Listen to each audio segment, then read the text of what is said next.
Why kids are stupid. It's by design. There's people all through history that have controlled the goings on planet Earth, whether it be the Egyptians in the pyramids, the Mayans, the English Empire, the Ming Dynasty, you name it. There's always a small group of people that control the goings-ons of the majority of the people. So that will lead you to one question. Who's controlling what's going on nowadays? It's difficult to identify. That too is on purpose. Globalist faction that is in charge of our planet, in charge of our world's resources, wealth, however you want to say it, they don't like competition. They don't want you fighting. They don't want you to be potent. They want you to be impotent. Strong, intelligent people are a force to be reckoned with. When the masses have their own freedoms or guns, if you will, or wealth or power or intelligence, they're a formidable force. So while controlling planet Earth, it's best if the pyramid builders, the slaves, the laborers, whatever, the common man is derelict, is drunk, is watching football, is overweight, is unable, doesn't have the ability to think, to come together with other common men to build an army and fight a force back. Or build a business. It's just as simple as that. The reason that everyone is fat and dumb is because the people that control the world and the world's wealth has made it that way, has encouraged it to be that way. Here's why kids are stupid. They go to school. Of course, they're inundated with cartoon, TV, internet, everything. Of course, the wealth of the world of information, yet all those resources are being used to further dereliction rather than educate. But they're put in government classrooms. Who controls the government? Who makes the rules for how the schools operate and what's taught in the schools? On a local level, from a county level, you decide what roads that you're going to build where with the county road commission. Your county court system, the circuit court, superior court in the south, if you will. You guys decide who's a murderer and who goes to jail for life at a local level. But you don't decide what's taught in your schools at a local level. The federal government, that comes from the top down. I find that odd, that you as an individual aren't in control of what your children are being taught, or how they're being taught is what this is really getting into. And I'll get straight to the point here. In any type of work group situation, my industry, the construction industry, the 30 and 40-year-olds decide what's going on. The 50 to 60-year-olds have input about the decisions made by the 30 and 40-year-olds. And then the 20-year-olds that are derelicting out back are waiting to be told what to do to implement the plan.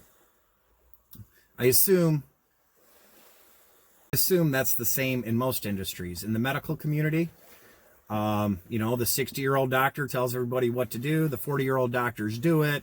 The 20-year-olds sit and watch. So that's similar in everything. Now, when your kids go to school, they're continually surrounded by other people their age. So if you were to take a group of 15-year-olds and put them in a group of 30 15-year-olds, how could they possibly get educated in that scenario? Everybody's a dumbass. So what do a group of dumbasses do? Dumbass things.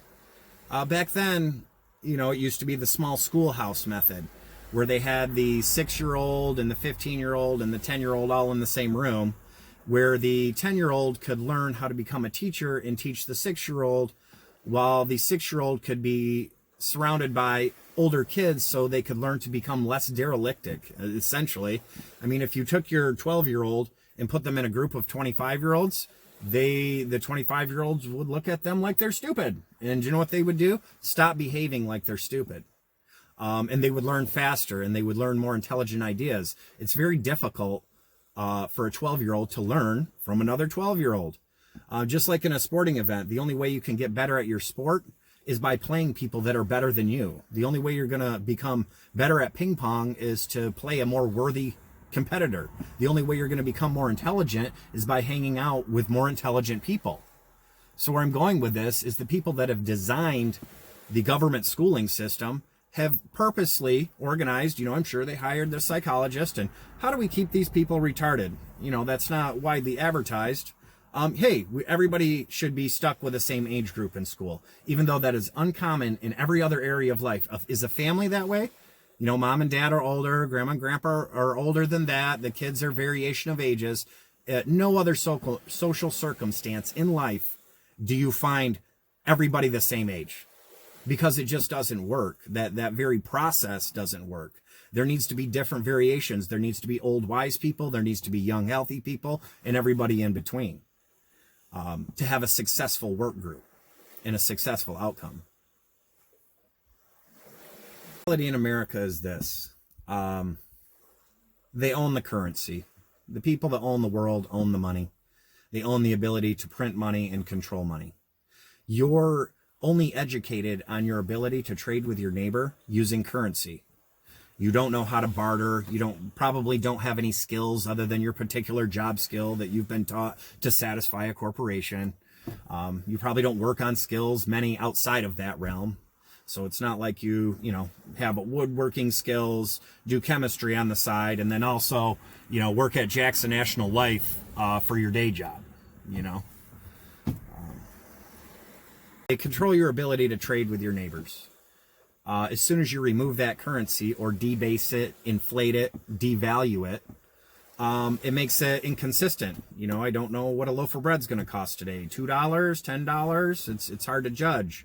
And especially if you were to take that currency away or make it worthless, which has happened time and time again in history. Zimbabwe, the Weimar Republic, you name it, happens all the time. Currently going on in Venezuela. Basically, socialism leads to starvation. If everybody hasn't figured that out yet, you're just not educating yourself.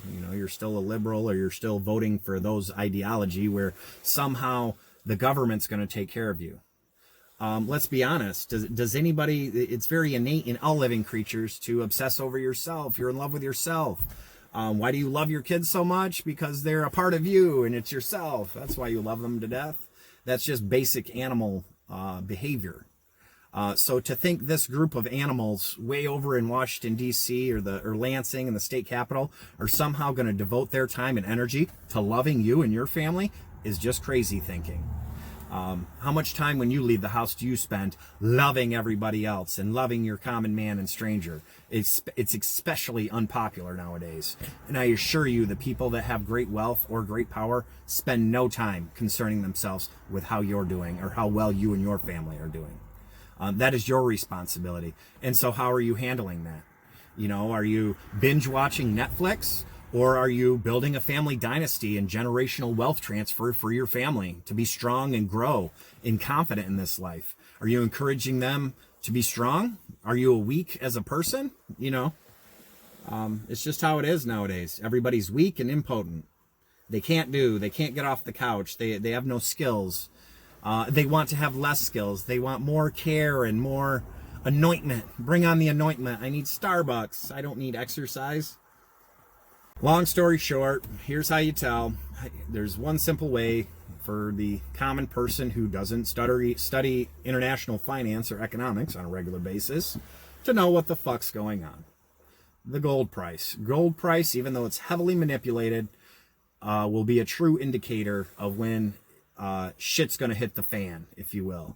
And what I mean by that, the debasement of the currency, the disruption of the quality of life that you have come to enjoy through normalcy bias is what's going to happen.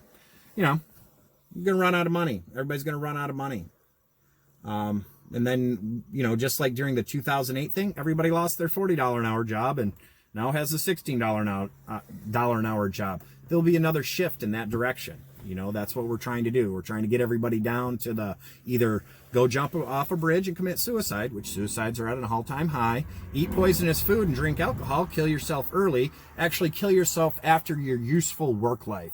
So what we want you to do is work from age 20 to 50 and die from chemical abuse, suicide, or alcoholism. We don't want to care for you after that. Just get rid of you. After we're done working you to death, die, please. That's the goal. If not, just, we need a 2/3 reduction in population. That is the goal. To make this place, there's more room. Can you imagine how beautiful it would be if there was two-thirds less people? I agree with the goal. Unfortunately, I'm in the social group of being a victim of the goal. That's the only quagmire there. Educated on history. Get educated on what happens in other, look at Venezuela. What happened in Germany? How did Zimbabwe turn out? What are they doing in China? How are they running the place? How did the Pharaoh control the Egyptians to have them work toiling in the sun carrying rock to build him a pyramid while he fucked bitches and ate fruit? You know what I mean? Put yourself in that mindset. And then you'll start seeing things for what they are. So our elders of today, the boomers, the baby boomers, the people that have been given the earthly right to educate our people, the old wise people, grew up drunk and high, let's party, let's run around naked in the 60s. And now they're old. And, I did as least as I could for as long as I could. And now I expect as much as I can get until the whole country is bankrupt. Everything's in debt. You're in debt. Your government's in debt. Your county's in debt. The federal government's in debt. Every corporation, every car, every house, everything that you could possibly get a loan on has the biggest loan you can get on it. And that's where we're at right now. The reason the economy is going to shift and we're going to go into a recession period, if not full-blown Great Depression period, is because we're at the end of the long-term credit cycle. There's no one else can get a loan. How are we going to buy stuff tomorrow if nobody can get a loan? You know what I mean? What's going to fuel the economy? Everything in one is out of money. There's no money left. And that's the plan. The plan is to... the end plan is to depopulate the planet. I can't say I don't agree with them on this, the globalists, if you will. That's what we need. Nothing more would make planet Earth a better place than wiping out 2/3 of the people. The oceans would be clean. There wouldn't be, oh my God, we're running out of oil. None of that. There's enough to go around, enough beauty and natural resource to go around. As with all living creatures, you dump a 5-pound bag of sugar on the ground, the ants multiply and multiply till there's too many, until the resource runs out. Then they all die off. So just because you're an amazing human being, you're not much different than the rest of the animals. And if you think about it, your ability to secure yourself long term probably isn't too good either. So depopulation is the goal, but how are we going to achieve that? We're going to make everybody weak and lame and derelictic and lazy and unfit and uneducated. Step one. We're going to do that through the schooling process. We're going to do that through chemical abuse, prescription pill abuse. Any way we can to make the human scatter. Blinky light, I want the music. Where's the beer? Where's the party? Put on the YouTube, turn on the internet. Come on, baby. Let's have fun. Yeah, I love having fun after the work's done, but I don't think anyone's even started the work. So depopulation, boom, that's it, baby. Because they want a better world for themselves, just like you want a better life for yourself. But they run the place. So we're going to make you a derelict. We're going to make your kids dumb through known processes. We're going to get everybody drunk and high. Where was I going? There was something in the middle here. Oh, disrupt your currency, your ability to trade. So as soon as we take that away, your ability to trade or make that difficult, you won't be able to function in a work process. You won't be able to get food for your family. We're just going to shift America back into alignment with the rest of the world. I mean, the trash man in America makes $40,000 a year, lives in a $200,000 house, has a boat. He's burning up oil and gas, polluting the lakes, construction material to build his home, where the trash man in China makes $2 a day. He lives in a grass hut. It's actually organic. You can bury his house and it'll all disintegrate and decompose. And he doesn't complain, and he does what he's told in a socialistic environment by a dictatorial master. That what we want to do is, why should the trash man in America have 5 guns, a boat, and a house? This is craziness. All the resource that went into just the guy that picks up the trash, that's craziness. He needs to live in a grass hut, work for $2 a day, and have no guns, because guns give him power. We don't want him to have any power or intellect or thought.